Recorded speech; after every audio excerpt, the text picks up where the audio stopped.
Capítulo 3. A preocupação genuína em seguir as prioridades bíblicas. Uma noite, depois de voltar da nossa lua de mel, acordei e vi ao meu lado, junto a mim, o homem que eu amava, dormindo placidamente. Enquanto fitava, pensei, quanto tempo estará ao meu lado? Mas em seguida refleti, se agora ele é meu esposo, ele me pertence. Esse sentido de posse que nós mulheres temos é o que nos dá segurança. Por isso, quando falamos para o nosso marido, você não vai fugir de mim, expressamos uma ideia equivocada, acreditando que o nosso amor está seguro.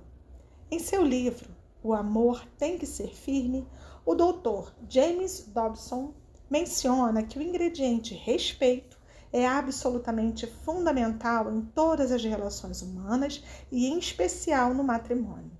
A forma como nos comportamos dia após dia depende principalmente de como respeitamos ou não as pessoas que nos rodeiam. E a maneira como o marido e a mulher se relacionam depende do respeito e da admiração mútuos. Por isso, a desavença conjugal quase sempre emana da falta de respeito em algum lugar do relacionamento. Quando uma mulher respeita o seu esposo, espera-se que ela o trate bem todos os dias da sua vida. Esse tipo de mulher é um ganho e não um problema para o marido. A ele chega o bem e ela é a fonte. Ela o apoia e o encoraja e é fiel a ele, porque o ajuda todos os dias da sua vida. Quando uma esposa se comporta dessa maneira, a confiança do seu marido é completa. Ele acredita nela. O cuidado dela na administração do lar aumenta a riqueza da família e em relação às coisas do lar nada faltará. A mulher que pensa em dar o bem ao seu esposo cuida dos filhos, das suas posses e do seu bom nome. Faz isso porque sabe bem quais são as suas prioridades. A mulher é, e Deus as fez para serem companheiras do homem, e a sua própria imagem com esperança, com uma costela do homem, não para ser companheira, mas sim para ser uma bênção. Todas as mulheres são idênticas, dotadas de um alto grau de inteligência, com autonomia de pensamento, autênticas, com um sexto sentido que faz a diferença. São beleza incomparável, algumas fisicamente, outras intelectualmente, mas em ambos os casos, perfeita, interminável, que nos envolve entre seus sonhos docentemente. Elas têm o sangue frio, para defender com sua vida um ser querido. Tem um olhar à luz do dia, tem o poder de levantar um guerreiro já vencido. São mães, são amigas, são amantes, criadas com a mágica ternura do amor, são o apoio dos cavaleiros triunfantes, são, em um mundo formoso, simplesmente o melhor. Sérgio Rodrigues. Este poema declara uma grande verdade. Uma mulher tem o poder de levantar um guerreiro já vencido. O provérbio 31 não fala apenas sobre a mulher que prospera, fala também da família que prospera. A mulher que prospera é aquela que progrediu porque teve sucesso e a sua prosperidade é integral. Prosperou em sua família e em sua relação com o esposo, com os filhos e em sua espiritual, acadêmica e econômica. Não se trata apenas de exercer bem a função de mães ou esposas, mas também de fazê-la com êxito, sem sacrificar as coisas mais importantes, como os filhos, a família, o marido e as relações em buscas inconsequentes por status econômicos, casa de campo, carro ou coisas materiais. Muitas mulheres chegam aos 40 ou 50 e estão no ponto da escada do sucesso, quando percebem que estão apoiadas na parede errada.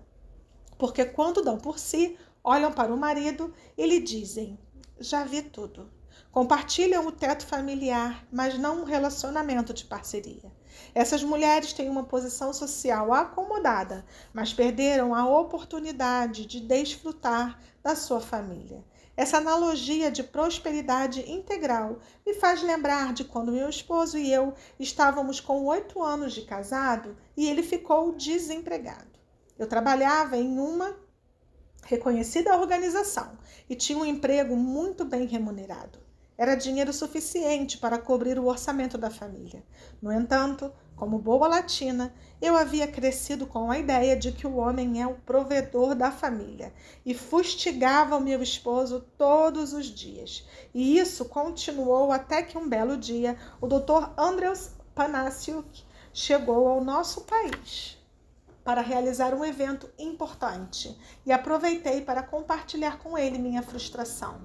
Meu esposo não tinha trabalho e para mim era sua responsabilidade de homem levar o sustento do lar. No entanto, obtive prontamente a resposta menos esperada quando ele me perguntou: como é o sustento do seu lar? Era óbvio que ele havia conseguido identificar o problema que eu ainda não conseguia enxergar. E logo respondi: com o meu dinheiro. Nesse momento, com muito tato, mas com grande firmeza, ele me fez lembrar que Deus é o dono de tudo e o único provedor da casa. Você sabe muito bem que nós, mulheres, somos bastante sensíveis. Nossa autoestima se vê afetada rapidamente e choramos quando nos sentimos incompreendidas. Por isso, Andrés continuou conversando comigo e me disse com carinho: meu filho, Deus é o seu provedor. Jeová Jiré é o provedor da sua família. Você deve se sentir feliz por hoje. Ele provê por meio de você. Amanhã proverá pelo seu esposo. E algumas vezes não proverá mediante nenhum dos dois. Deus é previsível, porque você sabe que ele sempre provê, mas imprevisível quando se trata da forma como faz. Vá para casa, fale com seu esposo e peça perdão. Você não imagina a mudança que o meu esposo e eu começamos a experimentar a partir desse momento. Hoje vivemos com 40% a menos da nossa renda. Meu esposo serve fielmente ao Senhor e caminhamos pela linda aventura de esperar pela provisão de Deus, e Ele tem sido fiel. Essa também pode ser a maravilhosa experiência da sua vida. Que você possa chegar ao fim dos seus tempos e dizer, como o apóstolo Paulo em sua 2ª carta ao Timóteo: combati o bom combate, completei a carreira, guardei a fé. Juntas podemos expressar a Deus: aqui estão meus filhos, aqui está o meu esposo, nós nos amamos, vamos todos à igreja. Estou disposta a receber a coroa da justiça que o Senhor tem reservado para mim. O provérbio dizia: o que acha uma esposa acha o bem e alcançou a benevolência do Senhor. E eu anseio por conseguir a vitória que alcançou essa mulher, dedicada, que hoje é objeto do nosso estudo de reflexão. O esposo que encontrou semelhante colaboradora alcançou a benevolência de Deus quando comprovou que a sabedoria dessa mulher edifica a sua casa e que seu espírito de sacrifício cria a oportunidade para esse trabalho. Segundo os sábios, ela se torna merecedora de louvor. Levantam-se seus filhos e lhe chamam ditosa. Seu marido a louva. Deus tem controle da nossa vida e do nosso futuro. Nós devemos simplesmente as prioridades para agir segundo a sua vontade divina e assim obedecê-lo. Então, ele nos abençoará. Lamentavelmente, este mundo está com as prioridades familiares invertidas. Isso fica em evidência de muitas formas, como nas sessões de aconselhamento bíblico, nas quais observamos que até mesmo nós cristãos temos problemas com a ordem das nossas prioridades. Muitas vezes ela é igual àquela que o mundo tem. Todos nós temos prioridades na vida. No entanto, há 4 ou 5 prioridades que Deus nos dá em sua palavra e que são intocáveis e não podemos tirá-las da ordem. Essas devem ser as 4 primeiras em nossa vida. As outras devem vir depois. Qual posso compartilhá-las com você? Deus. Respondeu-lhe Jesus: amarás o Senhor teu Deus de todo o coração e de toda a tua alma e de todo o teu entendimento. Mateus 22, 37. Deus tem que estar em primeiro lugar. Ele deve ser a prioridade na vida. Se você é crente, foi comprada com o sangue de Cristo. Por isso, deve ser Deus a prioridade da sua vida. Não a igreja, não o trabalho na igreja, nem o ato de ir à igreja. Às vezes nós nos confundimos e pensamos que estamos colocando Deus em primeiro lugar porque vamos à igreja. Mas a palavra de Deus diz que se quisermos desenvolver uma relação pessoal com Deus, devemos passar tempo conversando e nos comunicando com Ele. Infelizmente, muita gente se serve de Deus hoje em dia. Muitos têm a ideia de que Ele é um mercado onde vamos para pedir coisas. Deus, dai-me isso, dai-me aquilo, cura-me, ama-me, arrumai-me para mim esse problema. E temos uma relação meio doente com Deus. Uma relação no qual nós somos o centro das atenções em lugar dele. Nós o tratamos como o gênio da lâmpada de Aladim. Aladim pegava a lâmpada e o gênio saía dizendo: concederei a você 3 desejos. Estamos vivendo em uma sociedade de consumo e aprendemos a consumir o próprio Deus. Nós o tratamos como se fosse um produto de serviços. Eu tenho 2 filhas. E pode ser que você também tenha filhos. Já pensou se, cada vez que o seu filho vier te ver, ele te disser: me perdoe, mãe, me empreste as chaves do seu carro? Mãe, me dê dinheiro? Mãe, compre sapatos para mim? Mãe, preciso de calças novas? Mãe, no fim das contas, você vai se perguntar: o meu filho não tem outra forma de se relacionar comigo além de ficar o tempo todo pedindo coisas?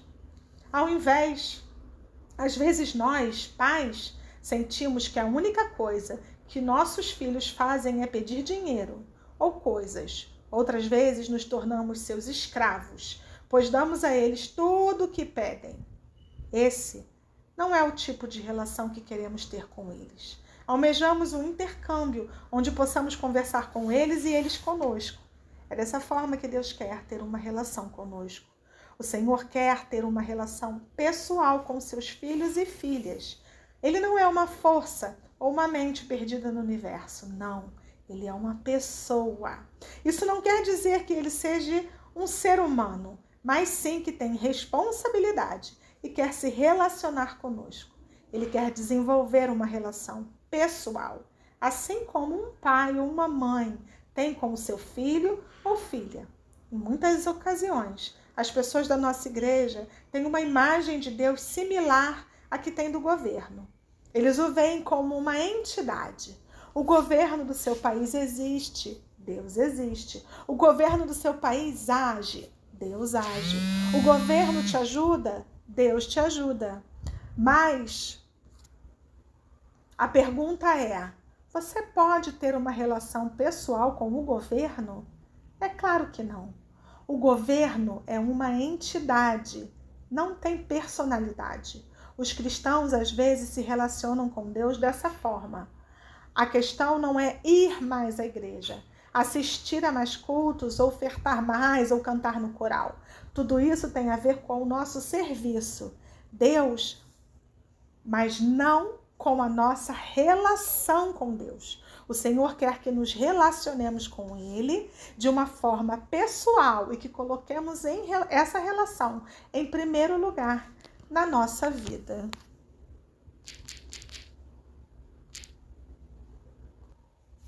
Cônjuge. Vamos ler 2 passagens das Escrituras. Efésios 5, 21 a 25 e 1 Coríntios 11, 3, que dizem: sujeitando-vos uns aos outros no temor de Cristo.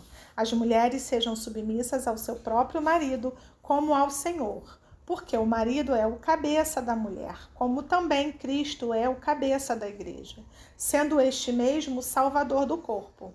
Como, porém, a igreja está sujeita a Cristo, assim também as mulheres sejam em tudo submissas ao seu marido.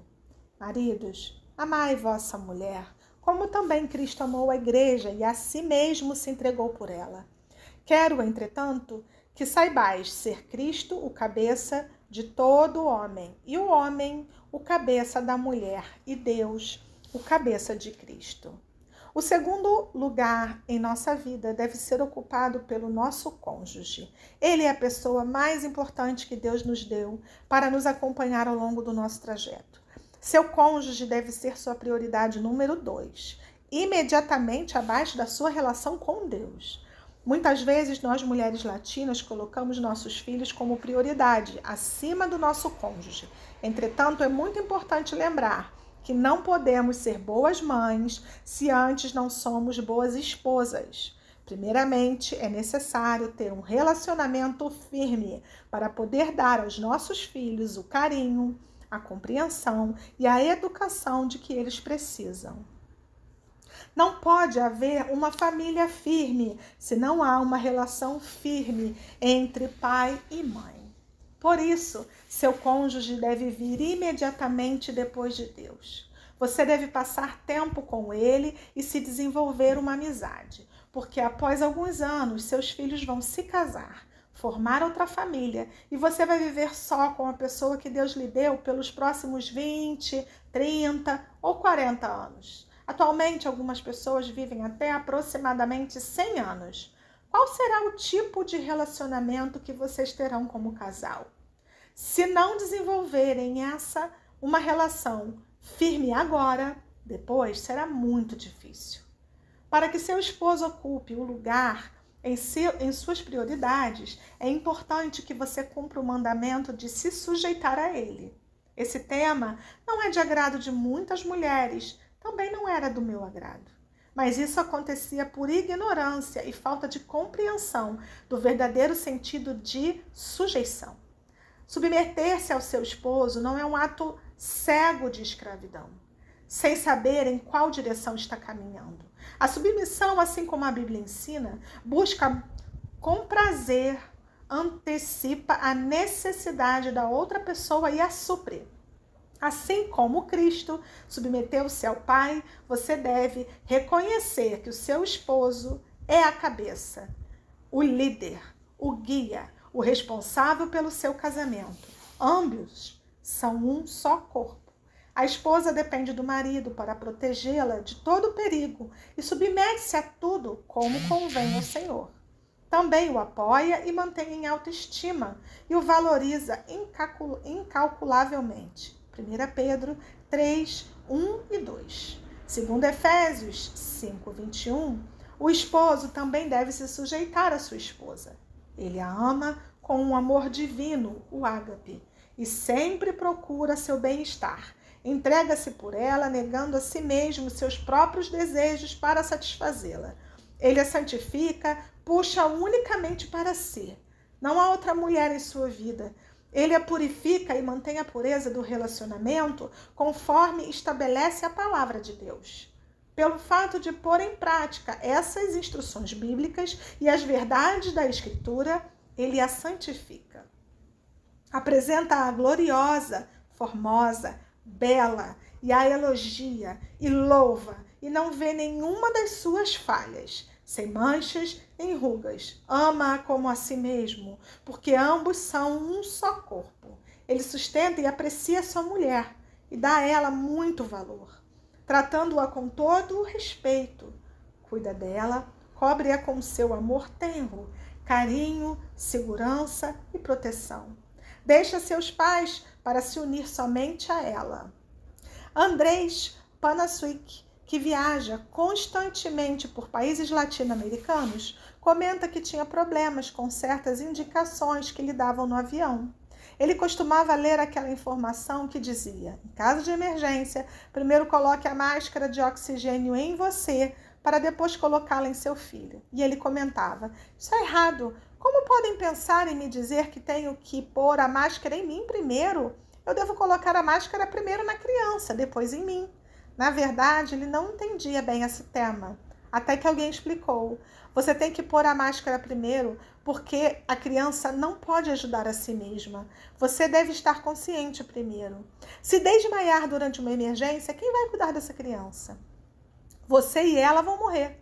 Porém, se estiver firme, não faz mal que ela enfraqueça por alguns instantes, porque você pode cuidar dela. Assim acontece na família. A mãe e o pai devem ter um relacionamento firme antes de poder cuidar bem das crianças. Porque se não há uma relação estável com o casal, também não existirão bases filosóficas e espirituais para que elas cresçam emocionalmente. Lamentavelmente, isso acontece muito nas famílias que se divorciam e se destroem. São necessárias duas pessoas para levantar adiante uma família. Nesse ponto, há algo importante para os homens. Sua esposa é sua assessora financeira número 1. Deus deu à mulher a tarefa de ser ajuda idônea. Cuidado! Ele não diz ajuda idônea. Essa é a razão pela qual nos deparamos com muitas mulheres frustradas e com cara azeda em todo o continente, porque o esposo não a deixa cumprir a missão que Deus lhe deu na terra. A mulher que prospera influencia toda a família com o seu caráter. Comecemos estabelecendo que os filhos herdam de nós tanto os traços físicos como as combinações de temperamento, ou seja, os traços de personalidade e de caráter dos pais. Entretanto, no aconselhamento pré-nupcial que desenvolvemos como um ministério da igreja, observamos que os casais não são realistas e desconhecem essa realidade tão óbvia. Por isso, muitos chegam ao casamento pensando que, quando estiverem casados, vão mudar no cônjuge a forma de se vestir, seus hábitos alimentares, forma de caminhar e, sobretudo, a transformação, o seu caráter. E a esposa diz: quero que ele deixe de se relacionar com a família dele e que se relacione somente com a minha, para que aprenda com eles e seja como eu. Caso pense assim, você está errando no caminho de construir uma relação saudável com seu esposo. Se quiser ajudar seu marido a desenvolver um caráter que agrade a Cristo, você é que terá de mudar primeiro. Trabalhar em seu próprio caráter. Assim, brilhe também a vossa luz diante dos homens, para que vejam as vossas boas obras e glorifiquem o vosso Pai que está nos céus. Mateus 5,16. Essa é a única luz que causará uma reação em outras pessoas, inclusive no seu cônjuge. O lugar para mudar o comportamento de um homem está no interior dele mesmo, não em seu exterior. É muito importante que nós, como mulheres, entendamos esse princípio para sermos instrumentos úteis nas mãos de Deus, para ajudar o marido no desenvolvimento e no fortalecimento do seu caráter, que se assemelhe cada dia mais ao de Cristo. Uma das minhas passagens bíblicas favoritas diz: o homem vê o exterior, porém o Senhor o coração. 1 Samuel 16:7. E guarda o coração, porque dele provém fontes de vida. Provérbios 4:23. É bem verdade que cada ser humano herda certas particularidades que constroem seu caráter. Porém, ao nos tornarmos filhas de Deus, herdamos o caráter de Cristo. Essa é a luz que irradiamos. Quantas de nós justificamos nosso mau comportamento falando que herdamos de fulano ou cicrano? Em seu livro Manual do Temperamento, Tim LaVey diz que o temperamento é a combinação de certas características com as quais nascemos. O caráter é nosso temperamento civilizado e a personalidade é o rosto que mostramos aos outros. O caráter mostra quem você é verdadeiramente e o resultado do seu temperamento natural, modificado pela instrução, pela educação, pelas atitudes básicas, crenças, princípios e motivações recebidas na infância. O caráter também pode ser chamado de alma, que é constituída pela mente, pelas emoções e pela vontade.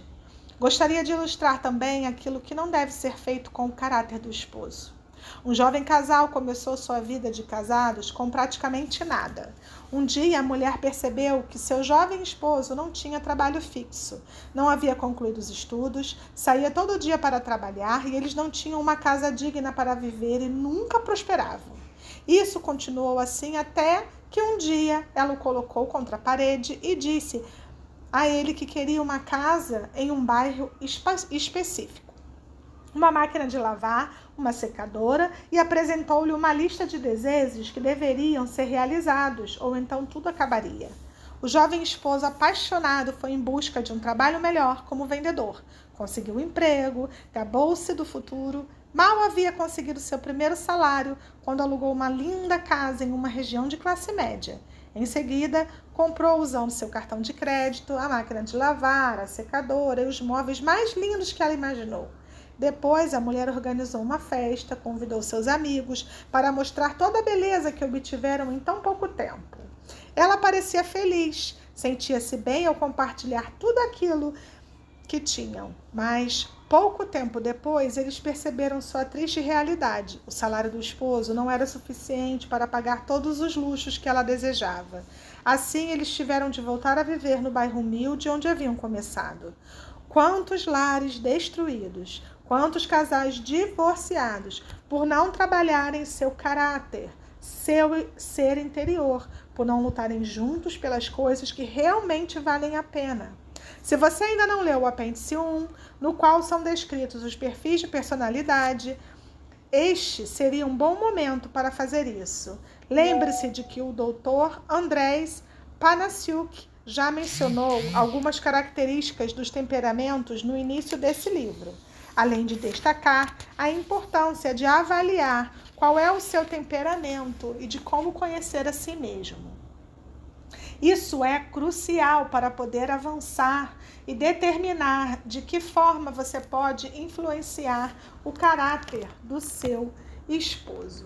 Você também precisa ter muito claro qual é o seu papel como mulher e fazer a si mesmo a seguinte pergunta: sou uma mulher submissa e obediente em relação aos ensinamentos que a Bíblia descreve?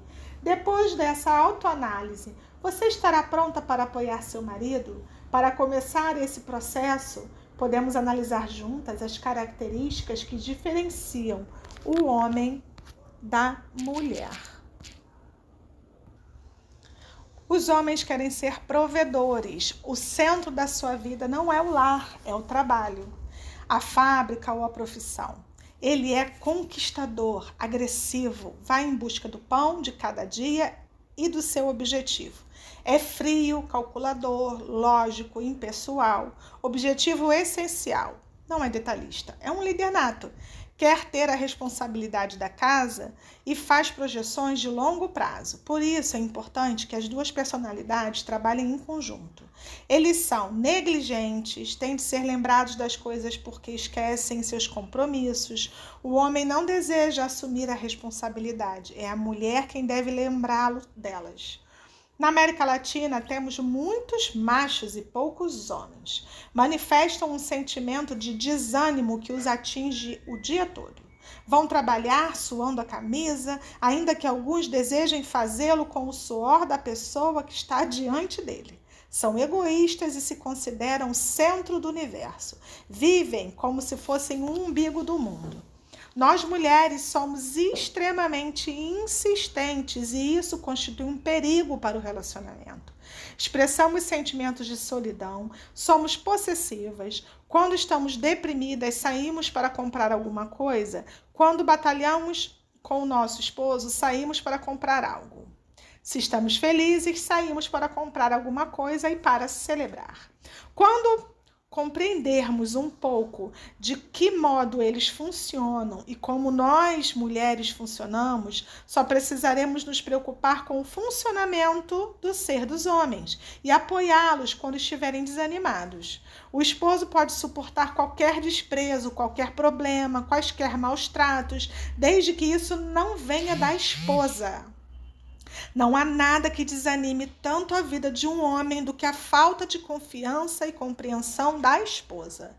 Deus nos deu uma capacidade de sensibilidade, de nos levantar diante da adversidade e enfrentar a vida.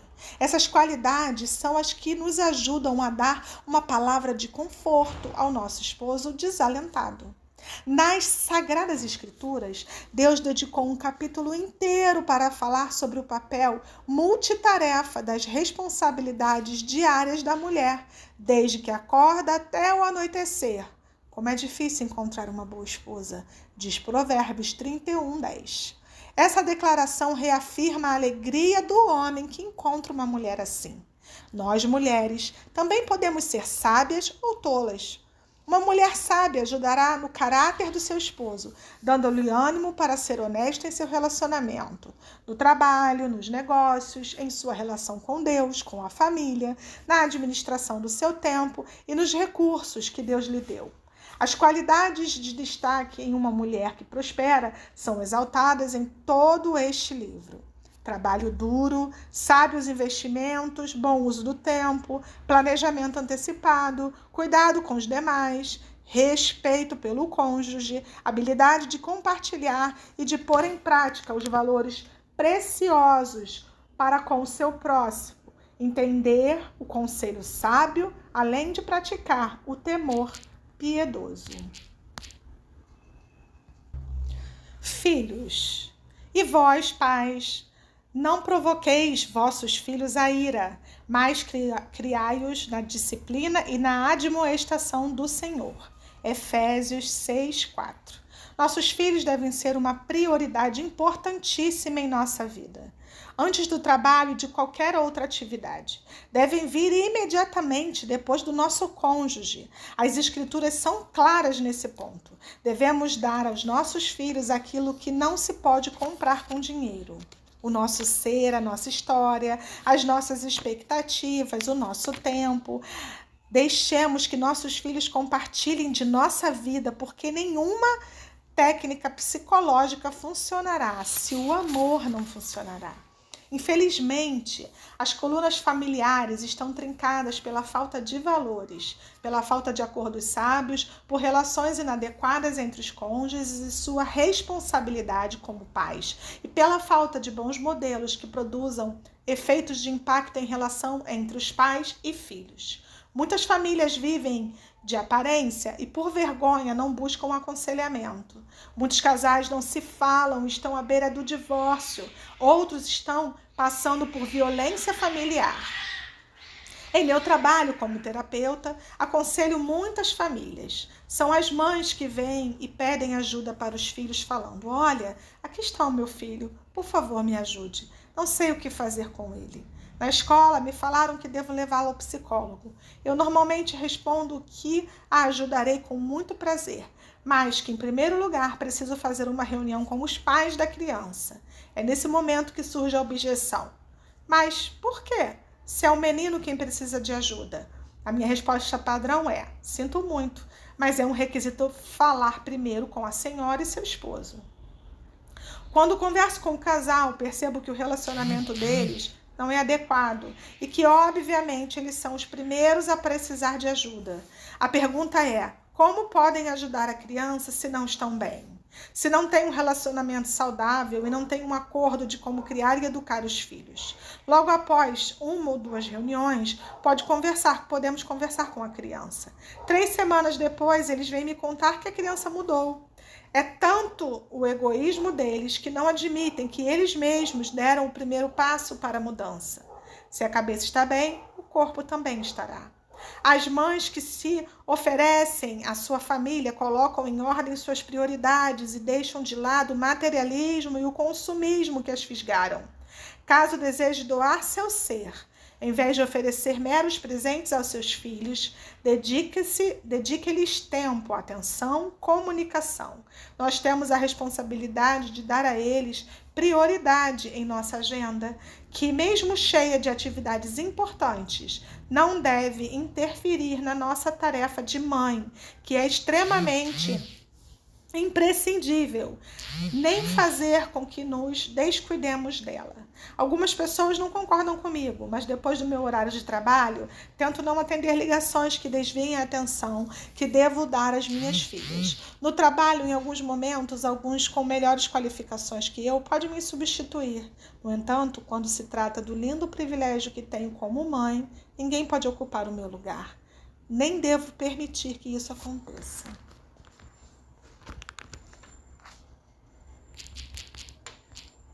Trabalho no ministério.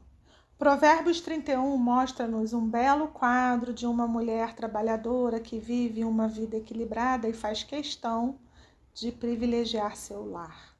O trabalho da esposa não é tanto no lar, mas pelo lar. A Bíblia não diz que uma mulher deve ficar confinada em 4 paredes de uma casa. No entanto, ela deve estar envolvida em coisas relacionadas à casa. Há muitas razões pelas quais as mulheres se envolvem em toda a classe de funções. As esposas trabalham para levar renda adicional à família, para desenvolver sua criatividade ou porque desfrutam do ambiente de trabalho. Nós, mulheres, que atuamos como profissionais em trabalhos de casa, fora de casa, temos uma carga pesada de pelo menos 70 a 80 horas semanais de trabalho, incluindo os afazeres do lar. Os esposos devem prestar atenção nisso e ajudar sua mulher a aliviar esse peso, para que ela possa manter o equilíbrio da prioridade em sua família.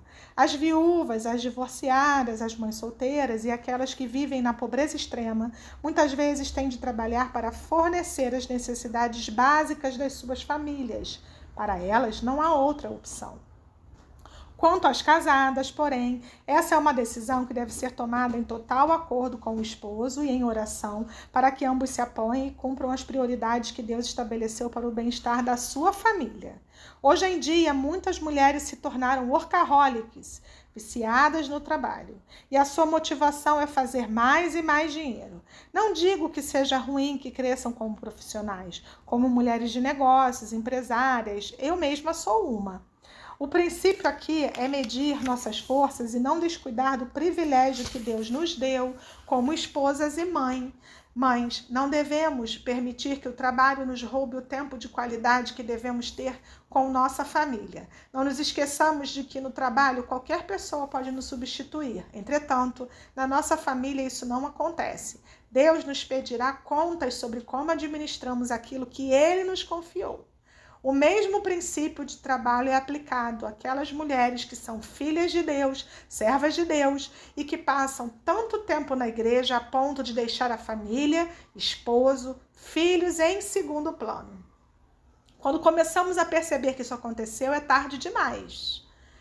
Peço a você, querida mulher, que conserve o equilíbrio da sua vida. Deus nos deu a capacidade de exercer multitarefas. Ao mesmo tempo, somos mães, esposas, amigas, profissionais, servas de Deus. E Ele, em sua graça, permite que alcancemos tudo isso. Além disso, acima de todos os outros compromissos, temos o compromisso maior de manter a nossa própria família e de cumprir o ministério que Deus nos encomendou. Ora, se alguém que não tem cuidado dos seus, e especialmente dos da própria casa, tem negado a fé, e é pior do que o descrente, diz o apóstolo Paulo, em 1 Timóteo 5:8. E expressa também Colossenses 4:17. Atenta para o ministério que recebeste do Senhor. É necessário, portanto, que o bispo seja irrepreensível, esposo de uma só mulher, temperante, sóbrio, modesto, hospitaleiro, apto para ensinar, não dado ao vinho, não violento, porém, cordado inimigo de contendas, não avarento e que governe bem a própria casa, criando os filhos sob disciplina, com todo o respeito, pois se alguém não sabe governar a própria casa, como cuidará da igreja de Deus? 1 Timóteo 3, 2-5. Todo o restante. A credencial para o ministério ou um trabalho de valor é uma família ordenada e bem cuidada. Muitas vezes o fato de colocar o ministério ou o trabalho antes da família cria tensões familiares que acabam limitando e empobrecendo os dois. Finalmente, deveriam vir outras metas na vida. Logo após o trabalho e o ministério, podemos pôr o resto da família, pais, sogros, primos, a educação, as férias e as metas financeiras e etc. Nesse momento, convido você mais uma vez a pensar sobre o modo como investe seu tempo semanalmente, sobre as prioridades bíblicas em sua vida. Se o olhar com atenção, descobrirá que a ordem de prioridades se opõe diametralmente à forma como geralmente ocupa seu tempo a cada semana. Um sem número de filhos rebeldes ao Evangelho, de esposas amarguradas, de pais entristecidos, é o resultado que não terem sido mantidas as prioridades em relação à família. Assim, é essencial que planeje semanalmente, junto com a sua família, tempo para estarem juntos, mais um dia de verdade, com a família. Caso considerem necessário, saiam de casa. Vocês podem ir ao campo ou à beira de um rio, mas façam isso. Dedique um dia a seus entes queridos. O lugar ou a quantia de dinheiro necessária para isso não é importante. O importante é estarem juntos. E essa foi a leitura do capítulo 3 do livro A Mulher que Prospera.